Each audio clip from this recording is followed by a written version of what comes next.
बघायला गेला तर काय होतं, आता हा क्षेत्र जो आहे वाफ वगैरे केलेला आहे आणि आपल्याला रेनगननीच भिजवायचं आहे, पण केलेले आहेत तरी पण वाफे छान दिसतात वगैरे। आणि एक आहे की आता जो मी खाली पाट पाण्यावर मका केलेला आहे तो, आणि हा जो आपला रेनगनवरती पाण्यावरती मका करणार आहे, उद्या ते हे टोकून होणार, मग नंतर मी दाखवते ह्याचा रिझल्ट कसा येतोय, की आपला जो रेनगननी पाणी दिलेला आहे त्याचा रिझल्ट आपण बघू कसा येतो, आणि पाट पाण्यावरचा पण दाखवेन की किती म्हणजे जसं पाहिजे आपल्याला तसं कुठल्या चांगल्या प्रकारे कुठला पाणी दिलेला मका येतोय। जेव्हा आपण औषध फवारणी वगैरे करतो त्यावेळेला आपल्याला नाक तोंड हा पूर्ण व्यवस्थित बंद केला पाहिजे, म्हणजे फडका वगैरे बांधायचा आहे, ज्याने त्या औषधाचा परिणाम आपल्याला श्वासाद्वारे होणार नाही, त्रास वगैरे काही होणार नाही आपल्याला। कारण कीटकनाशक हा घातक असतो, विषारी असतो, म्हणून आपण जेव्हा पण औषध फवारतो त्यावेळेला मात्र आपण स्वतः आपली काळजी घेणं गरजेचं आहे। तर बघू शकता आता हा मक्का आहे आपला, आणि मक्क्याला बघू शकता कीड लागते, आणि कीड लागायची ही सुरुवात झालेली आहे, त्यामुळे आपण औषध फवारणी केलेली आहे कीटकनाशकचा, ज्याने आपला मका व्यवस्थित राहील, कारण की कीड लागली तर मात्र ते मका पूर्ण बाद होणार आहे। कसं आहे ना की खूप सारे असे कीटकनाशक औषध येतात, पण आम्ही कोराजन वापरतो, कोराजनचा रिझल्ट चांगला येतो, आणि त्याच्यात थोडासा 19-19 टाकलेला आहे आणि थोडा युरिया टाकलेला आहे, आणि असा स्प्रे केलेला आहे त्याच्यावर। आणि काय होतं की जो 19-19 हा आहे त्याने काय होतं की सफेद मुळ्या चांगल्या वाढतात, यासाठी हा 19-19चा हे टाकलेला आहे थोडासा। पण आपण जर समजा जर आता हा पाट पाण्यावर आहे म्हणून कीटक वगैरे जास्त त्रास देतात, म्हणून कीटकनाशकचं औषध वगैरे फवारायला लागलंय।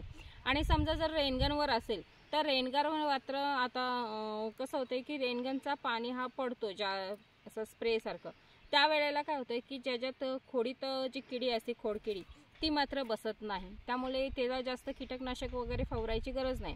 पण आपण जेव्हा पाट पाण्यानं देतो त्यावेळेला मात्र ही कीटकनाशकचं वगैरे औषध आपल्याला फवारायला लागतं।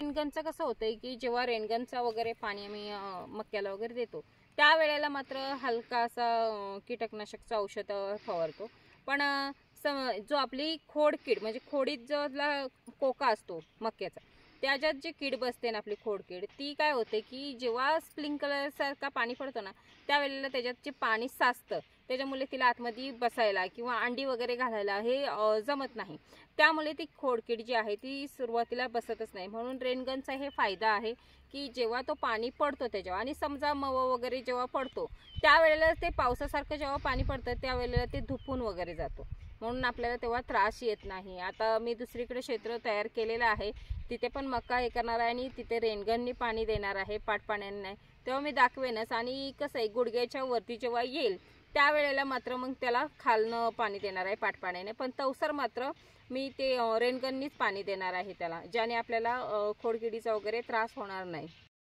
जेव्हा पण तुम्ही म्हणजे रेनगननी किंवा स्प्रिंकलरनी जेव्हा पाणी फवारणी वगैरे करता भिजवता वगैरे त्यावेळेला मात्र काय होतंय की आपण औषध वगैरे जेव्हा फवारतो तो त्या पाण्याने धुपून जातो, म्हणून काय एक स्टिकर म्हणून पॅकेट येतो, एक पॅकेट असतो जो स्टिकरचा असतो, ते काय होतंय की पानाला चिपकून राहतं, ज्याने जे आपलं म्हणजे औषध वगैरे फवारलंय त्या स्टिकर मुळे ते औषध पूर्ण चिपकून राहतो, आणि आपण जेव्हा रेनगन किंवा स्प्रिंकलरने पाणी देतो त्यावेळेला तर धुपून जात नाही, आणि ते मारणं खूप गरजेचं आहे, नाही तर आपण औषध जे फवारलंय त्याचा काय फायदा नाही आहे। यासाठी तर स्टिकरचं पॅकेट घेणं पण गरजेचं आहे जेव्हा आपण औषध फवारणी वगैरे करतो।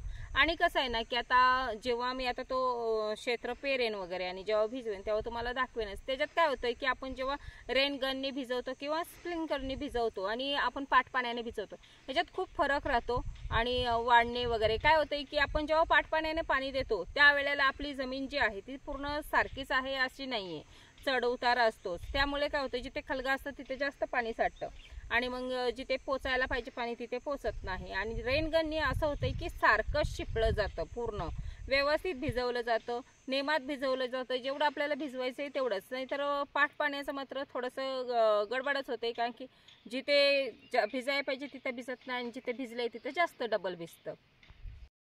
तर आता बघू शकता हे सर्व आपण मका पेरायसाठी सर्व वाफे वगैरे केलेले आहेत, आणि वाफे वगैरे केलेले आहेत म्हणजे काय होतं की आता इथं मका वगैरे पेरायचा आहे आणि गुडघ्यापर्यंत येसपर्यंत आपण रेनगननी भिजवणार आहोत। आणि समजा त्याच्यानंतर जरी मोठं झालं तरी भिजवलं तरी काही प्रॉब्लेम येत नाही. आणि आमच्या इकडे तसं बघायला गेला तर जो क्षेत्र आहे ते आमचे काय म्हणजे प्रत्येकाचे असे जास्त मोठे मोठे नाही आहेत, तर 10-10 गुंठ्याची क्षेत्र आहेत, जास्त असं लांब किंवा. आणि भाजीपाला हा आम्ही करत नाही की ठिबकवर वगैरे करणं. काही लोक ठिबकवर वगैरे पण करतात, पण आमच्या इथं पिकं घेतली जातात ती गहू किंवा मका, मेगा स्वीट वगैरे हे असं पीक आहे. त्यामुळे भाजीपाला वगैरे करत नाही. आणि जास्त असं म्हणजे क्षेत्र नसल्यामुळे की अशी पिवळशी पाईप आणून वगैरे आपण त्याला ठिबक वगैरे करावं हे सर्व नाही करत. त्यामुळे सर्वात बेस्ट चांगलं बोललात तर रेनगन आपली जी आहे ती सगळ्यात चांगली आहे.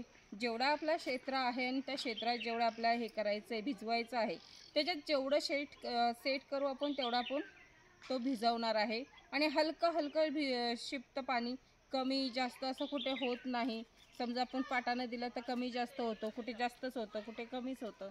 पण आपण रेनगननी किंवा आपल्या स्प्रिंकलरनी वगैरे भिजवलं तर मात्र काय होतं आहे की व्यवस्थित शिपलं जातं पाणी आणि सारखं पाणी सर्वांना भेटतं. असं होतं आहे की समजा म्हणजे स्प्रिंकलर वगैरे वर करायला बघितलं तर 10 स्प्रिंकलर जर नाही बोलला तरी 30-35 हजार रुपये होत आहेत. आणि ठिबकवर वगैरे ते करायचं तर ती PVCची वगैरे त्याला पण म्हणजे एवढा खर्च, लई खर्च होतो त्याला पण. तर मग आपल्याला नाही बोललं तर स्वस्त्यात जे पडणारे आहे ती रेनगन आहे. रेनगनचं जास्त खर्च येत नाही. त्या मला नाही बोलला तरी ही रेनगन 2200 रुपयाची आहे. आणि काळ्या गोट्याची पाईपलाईन पाहिजे, कधीच काही प्रॉब्लेम येत नाही. आता 3 वर्ष होऊन गेलं, काहीच टेन्शन नाही आहे. पण एवढंच आहे की तिच्या प्रेशर वगैरे जो येतो पाण्याचं, त्यामुळे काय होतं आपल्याला काळ्या गोट्याची पाईपलाईन असणं गरजेचं आहे. पुन्हा म्हणजे आपल्याला रेनगन असली तर पुन्हा काही त्रास येत नाही. आणि म्हणजे हे PVC वगैरे हे सर्व करायची काही गरज नाही आहे, स्प्रिंकलरची वगैरे पण नाही आहे रेनगन असली तर. आणि पाणी पण व्यवस्थित पिकाला भेटतो आहे आपल्या, चांगलं शिपलं जातं आणि पीकसुद्धा चांगलं येतं आहे. तसं बघायला गेलं तर जे आपला मका वगैरे आहे तो करतो आपण मका, त्यावेळेला काय होतं आहे की त्याच्यात बघा खोडकिडी वगैरे बसतात. मग त्या खोडकिडी ज्या बसतात ना तिथे काय होतं आहे मक्यात, आता आपला जी रेनगन आहे चालू केल्यावर काय होतं आहे पाणी हा पावसासारखा शिपला जातो आणि त्या जी कोंब असतात त्याच्यातनं जाऊन कोका असतं त्याच्यात जाऊन बसतं, पाणी वगैरे साचतं. त्यामुळे त्या किडीला वगैरे बसायला वगैरे त्याच्यात जागा भेटत नाही. त्यामुळे किडीचा आपल्याला जास्त प्रमाणात त्रास होत नाही. ह्यासाठी आपली जी रेनगन आहे सगळ्यात चांगली आहे.